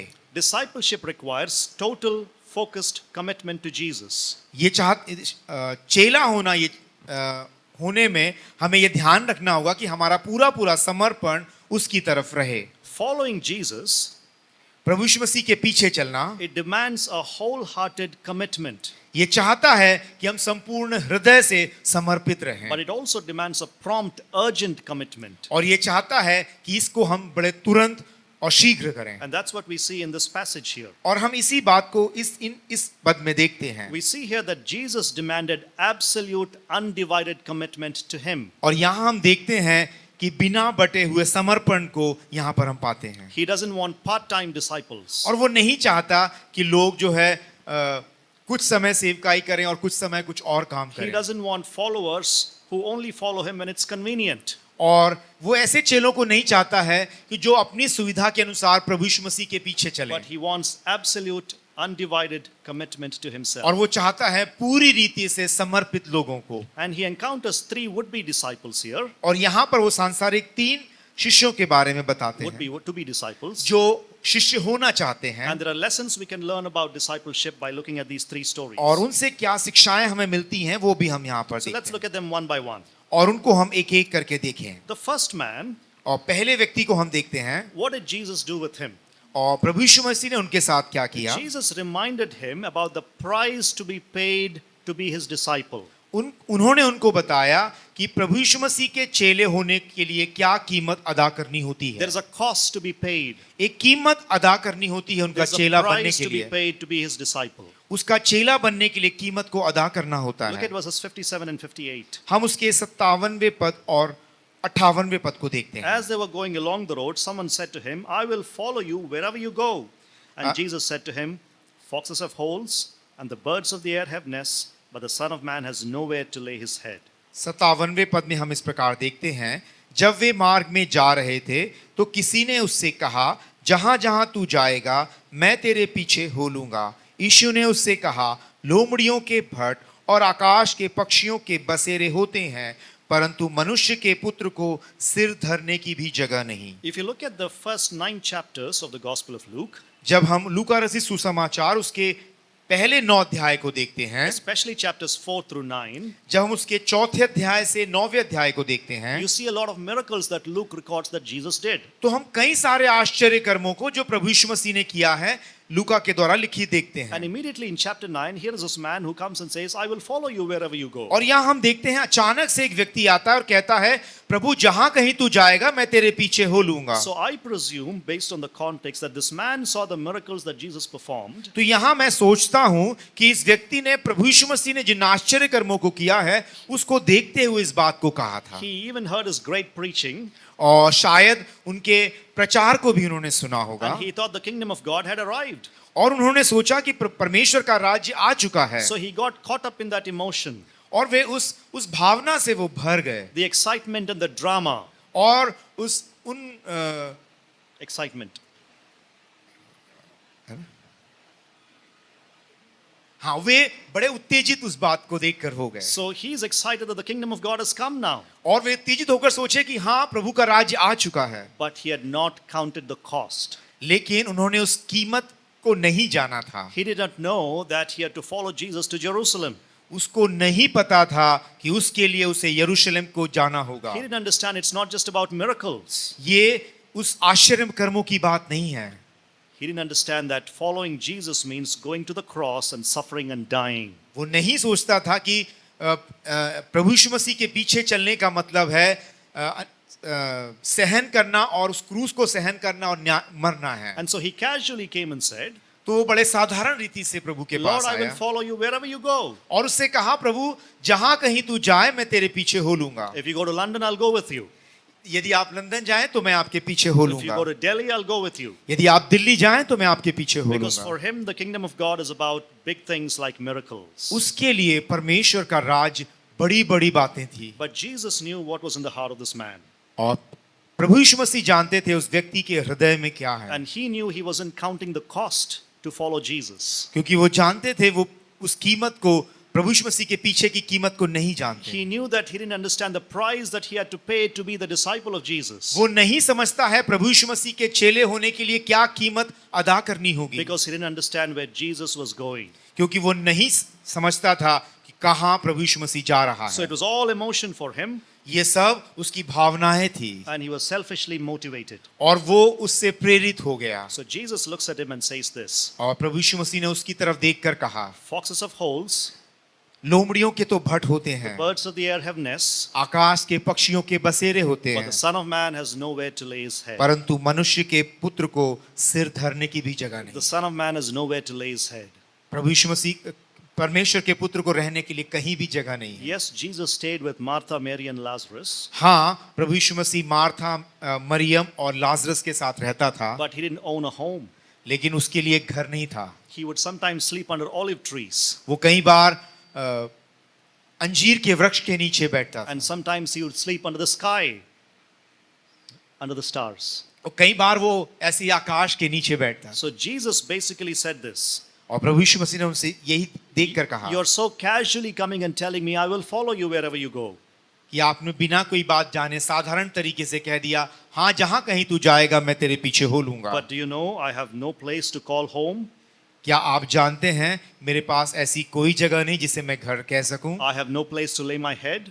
मेरे सर को छुपाने के लिए कोई जगह नहीं है। Foxes might have holes. लोमड़ियों के लिए भट होते The हैं, little birds of the air, they have nests. आकाश के पक्षियों को रहने के लिए जगह है, But I have no place I call home. लेकिन मेरे लिए ऐसी कोई जगह नहीं है I'm जिसे मैं always घर कह wandering सकूं। about. मैं तो हमेशा भटकता रह रहा हूं। Do you still want to follow me? क्या आप ये जानकर मेरे पीछे चलना चाहते हैं? The point is, Jesus is saying it's going to be hard and difficult to follow me. प्रभु यीशु मसीह यहाँ इस बात को उन्हें सिखाना चाहते थे कि मेरे पीछे हो लेना बड़ा कठिन है।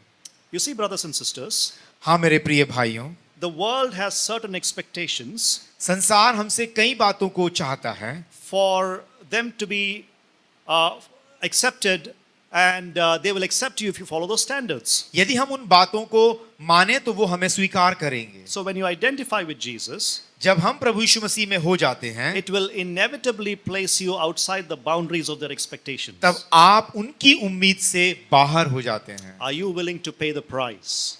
क्या आप इस कीमत को अदा करने के लिए तैयार हैं? Am I willing to pay the price? क्या मैं इस कीमत को अदा करने के लिए तैयार So the हूं? point that Jesus is making here is this. प्रभु यीशु मसीह जो बात को यहाँ पर कहना चाहते हैं वो ये है, Following Jesus will involve hardships. प्रभु यीशु मसीह के पीछे पड़ना कठिन बहुत कठिन है। It's not like a walk in the park, as we say. ये इतना आसान नहीं है कि एक बड़े आसान से रास्ते पर हम चल रहे हैं। It's not easy to be a follower of Jesus. ये आसान नहीं है प्रभु यीशु मसीह के चेले होना। If you found that being a Christian is not easy in your life, जब आप ये पाएं कि आसान नहीं है एक मसीही रहना, you're on the right track. तो आप सही जगह पर हैं। Don't be discouraged. आप निराश ना हो। If you're facing hardships and trials, यदि आप इन कठिनाइयों को सह रहे हैं, if you're facing hardships and trials, यदि अब इन कठिनाइयों को आप सामना कर रहे हैं, then you're on the right track. तो आप सही रास्ते पर हैं। Because that's what Jesus is challenging this man to do. क्योंकि प्रभु यीशु मसीह इसी बात को उस चेले से करने के लिए कह रहे हैं। So to be a true follower of Jesus is difficult. तो प्रभु यीशु मसीह का सच्चा चेला होना बड़ा कठिन है। So that's the first thing he says to this man. पहली बात जो इस व्यक्ति से कहते हैं वो यही है। Then he encounters a second person. इसके बाद वो दूसरे व्यक्ति से मिलते हैं। And Jesus informed the man that commitment to the kingdom takes priority even over important duties. और वो यहाँ पर उनको ये सिखाते हैं कि कई सारे हमारी जिम्मेदारियों के ऊपर प्रभु की बातें प्राथमिक होती हैं। Commitment to the kingdom of God. प्रभु यीशु मसीह के राज्य के प्रति समर्पण, it takes priority even over our important duties, family duties. वो हमारे सांसारिक दायित्वों से भी ज्यादा प्राथमिक होती हैं। Look at verses 59 and 60. ये हम उसके 59वें और 60वें पद में देखते हैं। And to another he said, follow me, but he said, Lord, let me first go and bury my father. उसने दूसरे से कहा, मेरे पीछे हो ले। उसने कहा, हे प्रभु, मुझे पहले जाने दे कि मैं अपने पिता को गाड़ दूं। And Jesus said to him, और यीशु ने उससे कहा, leave the dead to bury their own dead. मरे हुओं को अपने मुर्दे गाड़ने दे। But as for you, go and proclaim the kingdom of God. पर तू जाकर परमेश्वर के राज्य की कथा सुना। Now remember, the first man volunteered to come to Jesus. यहाँ पर हम देखते हैं कि पहला व्यक्ति खुद जो है प्रभु यीशु मसीह के पास आता And है। he said, I will follow you wherever you go. और वो कहता है, जहाँ कहीं तू जाएगा मैं तेरे पीछे हो But लूंगा। Jesus challenged him to count the cost. और प्रभु यीशु मसीह ने उनसे कहा कि क्या उस कीमत को आप अदा करेंगे। But to the second man, Jesus said, follow me. लेकिन दूसरे व्यक्ति से प्रभु यीशु मसीह ने कहा कि आप मेरे पीछे हो लें। But he said, I want to go bury my father before I come and join your group of disciples. लेकिन उन्होंने कहा कि आपके पीछे हो लेने से पहले मुझे अपने पिता को गाड़ना है, वो मैं पहले कर लेता हूँ। Now, isn't that a reasonable request? क्या आपको नहीं लगता उसने सही कारण कहा है? Isn't that a reasonable request? क्या आपको नहीं लगता उसने सही निवेदन प्रभु यीशु मसीह से रखा है? Because in the Jewish society, क्योंकि हम जानते हैं यहूदी लोगों में it is important to give an honorable or a good burial to a family member. यहूदी समाज में किसी भी व्यक्ति अपने परिवारजनों को का अंतिम संस्कार करना एक बहुत महत्वपूर्ण माना जाता So था। here is a man who comes and says, let me first go bury my father and then come back. वो उसी यहूदी समाज का वो व्यक्ति कहता है कि मुझे पहले अपने मुर्दे को गाड़ने दे, फिर मैं आपके पास आता हूँ। But what does Jesus say to him? लेकिन क्या प्रभु यीशु मसीह ने उससे कहा? Let the dead bury their own dead. उन्होंने कहा कि मरे हुओं को अपने मुर्दे गाड़ने दे। Now the response here seems a little harsh. यहाँ पर हम प्रभु यीशु मसीह के उस उत्तर को थोड़ा कठिन देखते हैं। But Jesus is making a very important point here. लेकिन प्रभु यीशु मसीह यहाँ एक महत्वपूर्ण बात को रखते हैं। That your commitment to Jesus takes priority even over important family duties. यहाँ वो इस बात को सिखाते हैं कि प्रभु यीशु मसीह की बातों को प्राथमिकता रखना है संसार के या पारिवारिक दायित्वों से भी ज्यादा। Even over important duties in life. हमारे परिवार के जिम्मेदारियों जीवन की जिम्मेदारियों से भी ज्यादा। So your commitment to the kingdom of God, हमारा परमेश्वर के राज्य के प्रति समर्पण, your commitment to Jesus, हमारा समर्पण प्रभु यीशु मसीह के लिए must take priority even over family duties. हमारे पारिवारिक जिम्मेदारियों से भी ज्यादा प्राथमिक होना चाहिए। So when Jesus said to this man, follow me, जब प्रभु यीशु मसीह ने इस व्यक्ति से कहा आप मेरे पीछे हो लें, this man said, Lord, let me go and do this to my family. उन्होंने कहा कि प्रभु मुझे अपने परिवार की इन बातों को कर लेने दीजिए, फिर मैं आपके पीछे आता हूं। In other words, he is saying, Lord, let me do this first. हम उसको दूसरे शब्दों में इस प्रकार से कहते हैं, वो कह रहे हैं प्रभु ये काम मुझे पहले करने दे, फिर मैं आपका काम But करूंगा। that's not what Jesus wants. ये प्रभु यीशु मसीह वहां नहीं चाहते थे। If you call him Lord, he wants to be the Lord of your life. यदि आप उसे प्रभु कहते हैं तो वो आपके जीवन का प्रभु बनना चाहता And है। that's why he says, go and preach the kingdom. That is the priority. और वो वहां पर उनसे कहते हैं कि जाकर प्रभु के राज्य का प्रचार करो कि यही प्राथमिकता है। If you carefully observe this man's the words that he uses, जिन शब्दों का इस्तेमाल ये व्यक्ति करता है, यदि हम उसकी तरफ ध्यान दें, he is indirectly saying, Lord, I'm not ready yet. यहाँ पर हम देख सकते हैं कि वो व्यक्ति कहना चाहता है, प्रभु मैं तैयार नहीं हूं, I'm not ready yet. मैं अभी तैयार नहीं हूं। Now listen very carefully, please. आप इस बात को बड़े ध्यान से सुने। Delay is a great enemy of discipleship. देरी करना प्रभु के चेले होने का एक बड़ा रुकावट है या उसका शत्रु है। Delay is a great enemy of discipleship. ये देरी करना मसीह के चेले होने के लिए एक बड़ा शत्रु है। Because if I say I'll do it one day later, यदि हम कहें कि प्रभु एक दिन के बाद मैं करूंगा, it becomes a week. तो वो एक सप्ताह बन जाता A है। week becomes a month. एक सप्ताह एक महीना बन जाता A है month becomes a year. और एक महीना एक साल बन जाता है A year becomes a lifetime. और एक साल एक जीवन बन जाता है And we never end up following Jesus truly. और हम कभी भी मसीह के चेले नहीं बन पाते हैं। You know, one of the most precious things to do is to use the moment or the time that you have on your hands. सबसे अच्छा क्षण वही है जो आपको मिलता है जब प्रभु आपसे कहता है। We waste a lot of time doing things that are not of eternal value. हम कई बातों में अपने समय को गवा देते हैं जो उस अनंत जीवन के लिए नहीं है। Now, don't get me wrong here. आप मुझे गलत ना समझें। It is perfectly okay to go for a holiday. ये बिल्कुल सही है छुट्टियां मनाने जाना है। It is okay to play with your dog.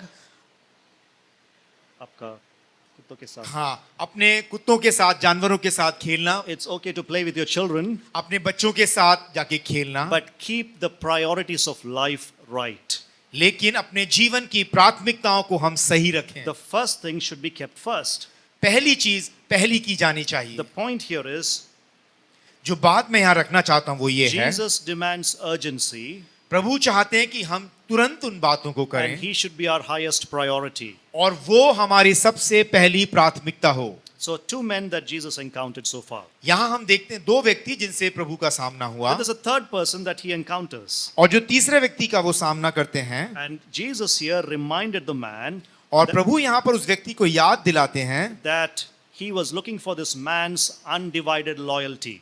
कि वो उसके उस His loyalty, his total commitment. उसके उस समर्पण को या उसके उस विश्वास को चाहते हैं। पूरे समर्पण को चाहते हैं। उसके पूरे समर्पण को चाहते हैं। Look at verses 60 and 61 and 62.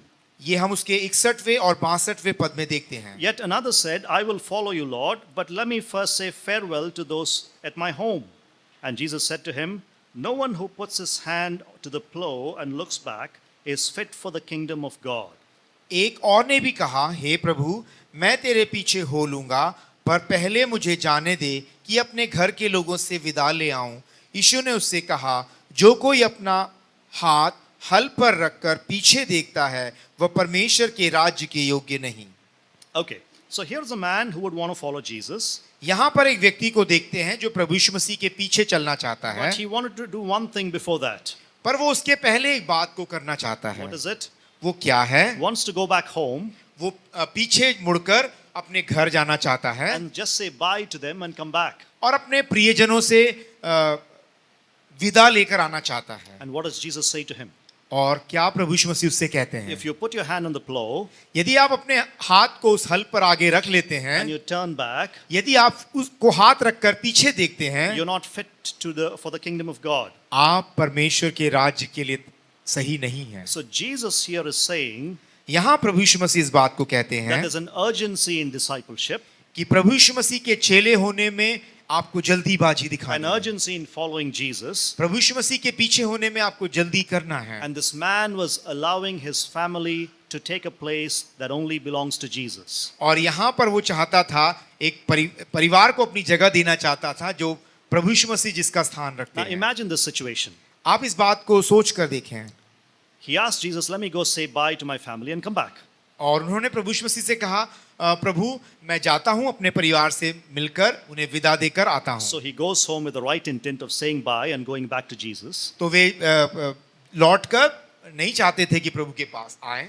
No. With the right intent, he goes and wants to say bye and come back to Jesus. वो चाहते थे हाँ कि मैं जाऊंगा, अपने प्रिय लोगों से विदा लूंगा और लौट कर आऊंगा। So he goes to his family.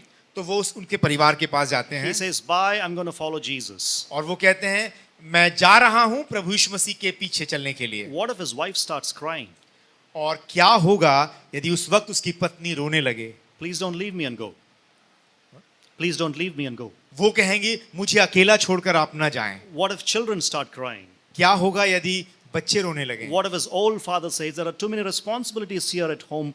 Why do you leave all of those things?" क्या होगा यदि वो पिता कहे बहुत सारी जिम्मेदारियां हैं, उसको छोड़कर आप क्यों जा रहे हैं? Will he follow Jesus? क्या वो प्रभु यीशु मसीह के पीछे चल पाएगा? No. नहीं। Jesus says there's an urgency to follow him. यहाँ वो चाहते हैं कि प्रभु यीशु मसीह के पीछे पड़ने में हम जल्दी करें। And he says this, "No one after putting his hand to the plow who turns back is fit for the kingdom of God."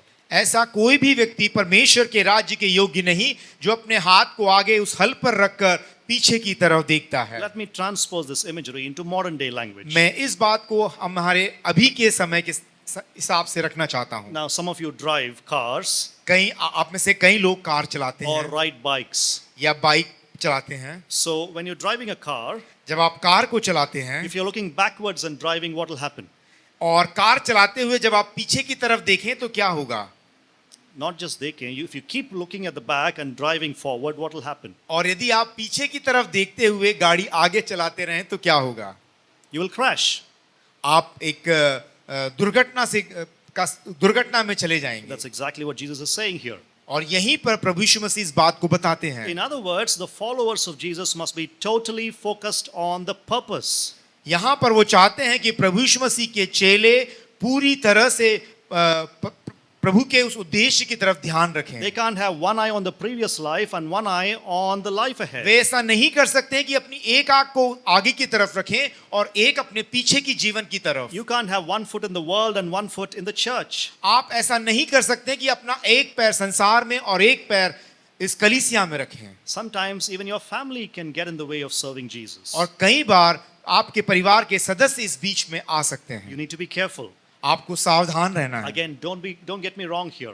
मुझे इस फिर से गलत नहीं समझिएगा। We need to take care of our families. हाँ, हमें अपने परिवार का ध्यान रखना है। We need to take care of our marriages. हमको अपने शादीशुदा जीवन का भी ध्यान रखना है। We should never neglect our children. हमें अपने बच्चों को छोड़ नहीं देना है। But the priority should be Jesus. लेकिन हमारी प्राथमिकता प्रभु यीशु मसीह होना चाहिए। And when we do that with all of our heart, जब हम उसको करेंगे तब God will give us the wisdom to navigate through various things in life. तो प्रभु हमें ज्ञान देगा जीवन के इन सारी बातों से निकलने और चलने के लिए। So he is challenging this man here. यहाँ पर वे इस व्यक्ति को चैलेंज करते हैं। Don't delay. कि आप देरी न करें। Come and follow me. आएं और मेरे पीछे हो लें। So here is the thing that I want to say here. एक बात मैं यहाँ आपसे कहना चाहता हूँ। Discipleship is not a hobby. प्रभु यीशु मसीह के चेले होना वो पार्ट टाइम नहीं है। हाँ, एक आपका हॉबी नहीं है जो हम जानते हैं। It is costly and it requires wholehearted devotion. ये महंगा है और ये हमारे समर्पण को चाहता है। Often we look at our own personal comfort. कई बार हम अपने व्यक्तिगत आराम को देखते हैं। And because of personal comfort, we don't end up following Jesus. और कई बार उस आराम के कारण हम प्रभु यीशु मसीह के पीछे नहीं हो And लेते हैं। sometimes we think, I don't want to be laughed at by people. और हम नहीं चाहते हैं कि लोग मेरी हंसी उड़ाएं। I don't want people to think I'm weird or strange. और मैं नहीं चाहते कि लोग मुझे बड़ा अजीब तरीके से देखें। I don't want to be set aside by my friends. और मैं नहीं चाहता कि मेरे दोस्त लोग मुझको अलग रखें। I don't want to be put down or made fun of by my friends. और मैं नहीं चाहता कि मेरे दोस्त लोग मेरा मजाक उड़ाएं। So we look at our own personal comfort. तो हम अपने व्यक्तिगत उस आराम को देखते हैं। But remember this. लेकिन आप याद रखें, No follower of Jesus will have an easy life. प्रभु यीशु मसीह का कोई भी चेले का जीवन आसान नहीं है। And if your Christian faith hasn't brought any troubles into your life, then something is wrong. यदि आपके मसीही जीवन ने आपके जीवन में किसी समस्या को नहीं लाया है तो कुछ गड़बड़ है। But so remember this always, brothers and sisters. इस बात को मेरे प्रिय भाइयों और बहनों आप ये ध्यान रखिएगा। It'll be hard to follow Jesus. प्रभु यीशु मसीह के पीछे चलना कठिन है। So count the cost. So count the cost. तो आप उस कीमत को जानें। But it's a great blessing to count the cost and follow him. तो ये बड़ा आशीषमय होगा जब हम उस कीमत को जानकर प्रभु के पीछे हो लेंगे। Never come with a mentality where you'll say, I'll try and see if it works, I'll stick with Jesus, otherwise I'm going back to my old life. इस मानसिकता से आप कभी नहीं जाएं कि हाँ मैं जाके एक बार देखता हूँ होता है या नहीं, यदि नहीं तो फिर मैं पीछे चला If जाऊंगा। Jesus is Lord, यदि मसीह प्रभु है तो then the only way forward is to go forward with him. तो एक ही बात जो हमें आगे चलनी है वो उसके साथ आगे चलना है। Turning back should not even be an option for us. पीछे मुड़ना या पीछे चलना हमारे जीवन में ऐसा कोई ऑप्शन नहीं होना चाहिए। So in life, हमारे जीवन में discipleship must come first. प्रभु यीशु मसीह का चेला होना सबसे पहला होना चाहिए। Discipleship must come first. प्रभु यीशु मसीह का चेला होना हमारे जीवन की प्राथमिकता होनी चाहिए। So what is the point of this entire passage? तो इस पूरे हिस्से का उद्देश्य क्या है? The whole passage basically says, और ये पूरा हिस्सा हमसे कहता है, discipleship is not a casual commitment. ये प्रभु यीशु मसीह के पीछे का चेला बनना एक साधारण सी बात नहीं है, but a total wholehearted dedication. ये चाहता है पूरे संपूर्ण हृदय से समर्पण, that takes priority over comfort and even personal ambitions. और ये चाहता है आराम और हमारे खुद के सपनों के भी ऊपर, and even over our family. या हमारे परिवार से भी पहले। One thing to remember, brothers and sisters, एक बात जो हमें याद रखनी है मेरे भाइयों, Jesus does not give this call over a season of life. और ये किसी ऋतु के समान हमारे सामने नहीं रखता है, but it is for all of our life. ये पूरे समय के लिए है, it is for all of our life. ये हमारे पूरे जीवन के लिए है। From the time you come to know Jesus, वो समय जब हम प्रभु यीशु मसीह को जानना शुरू करते हैं, until the time you and I are called home, और तब तक जब तक हम बुलाए नहीं जाते हैं, Jesus demands discipleship from us. प्रभु यीशु मसीह हमसे चाहते हैं शिष्य होना, and that takes priority over everything in life. और ये संसार की सब बातों के ऊपर प्राथमिक होना चाहिए। So two things we've seen tonight. दो बातों को आज रात हमने देखा about है। the demands of discipleship. क्या प्रभु यीशु मसीह की इच्छा है एक चेले होने में? Number one, पहला, discipleship involves facing rejection. प्रभु यीशु मसीह के चेले होना तिरस्कार को उसका सामना करना है। Number two, दूसरा, discipleship requires total focused commitment. प्रभु यीशु मसीह के चेले होना संपूर्ण समर्पण है। So as we think about this, may the Lord bless us all. और जब हम इस बातों को ध्यान रखते हैं, परमेश्वर हमें आशीष करे। And over the next 3 days, we will look at more aspects of discipleship. और धीरे-धीरे हम और पहलुओं को इस चेले होने के और पहलुओं की तरफ ध्यान भी देंगे। But for now, I want to thank you for your patience, and may the Lord bless you all as you ponder these verses. और आज के आपके इस धैर्य के लिए मैं आपको धन्यवाद देता हूँ। प्रभु इन वचनों को आशीष करे। Also want to thank Brother Pradeep for the translation. और प्रदीप को भी धन्यवाद देता हूँ।